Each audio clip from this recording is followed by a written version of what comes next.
I've got Oli Bell with me, who is the Racing UK anchorman as far as I'm concerned. To some people a new face on the scene, but we want to ask you a few questions, right? First of all, for you, how much preparation for a day like today?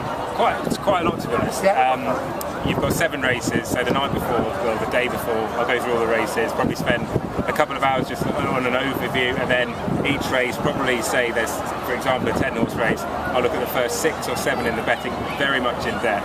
The sort of 3 outsiders I'll just touch on, have a line on them. And so you do that for all the races. Sometimes, when you've got big fields and you've got 30 run a handicap, you probably need a couple of days up your sleeve. But for a meeting like today, about a day before I'll sit down and go through it extensively. What do you prefer most, being in the studio or being in the racecourse? I prefer being in the races because you get to be out and about, the sun's out, I mean, especially when it's sunny like this. Lots of people here in Chester, so I prefer being out on the races. You feel like you're part of the action there, whereas in the studio you're cooped up and you can't get out and about, so definitely out and about. What about best moment for you? Because you've only been doing this a couple of years. Best moment for you? Most enjoyable? I mean, it's boring, and everyone's going to say this. My best moment on the racecourse was when Motivated won the Derby in 2005, and when the Rainbow Hunter ran in the Grand National.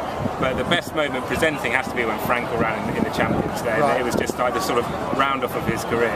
It was magical, it was breathtaking, and we were just really lucky to be involved and commenting on such a wonderful horse. Now, it doesn't always go to plan, no, right? It doesn't. No. Tell me about the moments when perhaps it hasn't. Well, thankfully it's not on YouTube, I don't think. It might be after this. I came down here for the May meeting actually, and I hadn't eaten all day, and you must prepare by eating beforehand, is what I've learned. But anyway, I hadn't eaten, and I was doing a link, and I suddenly felt a bit wobbly at Chester. And I've blacked out basically, and I've gone down. Thankfully the link was recorded, which is why it's not on YouTube. But yeah, I fainted here once, which was memorable. Yeah, that makes it difficult to continue the link. I picked up and I carried on. Yeah. So I'm a fighter. That's impressive. Now, what about first bet for you? Can you remember it?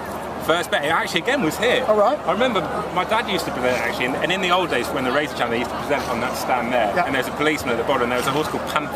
Yeah. And I think John Egan rode it, and it was about 20 to 1. And I told this policeman I was about 4. I said, put a 5 on, it was totally illegal. I said, put a 5 on for me on Panther. And I had about 6 out of 7 winners. He thought I was a genius. And so like we got him like a house on fire. But yeah, Panther winning at 20 to 1 here was my first bet. If you're watching this, then you need to be following Oli all the time because he goes through the card regularly, I can assure you. That's not true. Oli, thank you very much. It's great to have you here at Chester.